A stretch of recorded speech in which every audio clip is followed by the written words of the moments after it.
দেখছস দেখছস তুই কত বড় কথাটা আমার মুখের উপর বইরা গেল। আমার পোলায় নাকি ওরে রান্না করাইতে মানা করছে। এবার হয়েছে তো আম্মা, তোমাকে এই শিক্ষাটাই দরকার ছিল। কতবার কইছি যে পোলার বউরে বিয়া করে আর বাপের বাড়িতে ফালায় রাখো না, এইখানে আইনা রাখো না। আমার কথা তো তখন পাত্তাই দাও নাই। এই আমি কি পোলার বউ বাপের বাড়ি ফেলায় রাখছি? তোর বাপই তো কিছু কয় না। এই এই কি হয়েছে? এই রান্নাঘরে কাজ করতে এসে তো চিৎকার চেঁচামেচি করতেছো কেন সাত সকালে? বাড়িতে মেহমান আছে না? আব্বা তুমি কিন্তু আমার লগে চিৎকার করবা না। তোমার ছেলের বউ কি করছে জানো? কি করছে? আমার এসে ডিরেক্ট নিষেধ করে গেছে, সে নাকি কোনো কাজ করতে পারবে না। তারে নাকি তোমার ছেলে নিষেধ করছে। আরে কি সর্বনাশ! জামাল বলছে এই কথা? হন, তোর বাপে এখন পুতের বউর কোনো দোষ পাইবো না, সব দোষ হবে জামালের।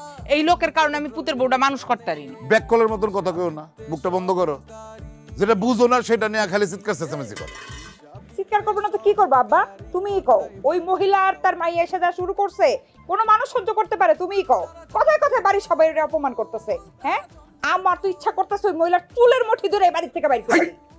এগুলি কি কথা বলছ তুই? হ্যাঁ, তারা আমাদের আত্মীয় না? আত্মীয় স্বজন এই তালুকদার বাড়িতে এসে অপমানিত হয়ে গেছে, এরকম কোন রীতি আছে এই বাড়ির? না, রীতি আছে তালুকদার বাড়িতে মেহমান এসে তালুকদার বাড়ির লোক গড়ে অপমান করে চলে যাইব। জুই জুই তোর মায়ের মুখটা বন্ধ করতো, মায়ের মুখটা বন্ধ কর। হ, এখন তো আমার মুখ বন্ধ করতে হইব। ওই বেটিকে তো তুমি কিছু করতে পারবা না। আবার কথা কয় বন্ধ করতে কইছি, মুখ বন্ধ করে থাকো। আমি দেখতেছি, আমি জামালের লগে কথা কয় দেখি সে কি ব্যবস্থা নেয়।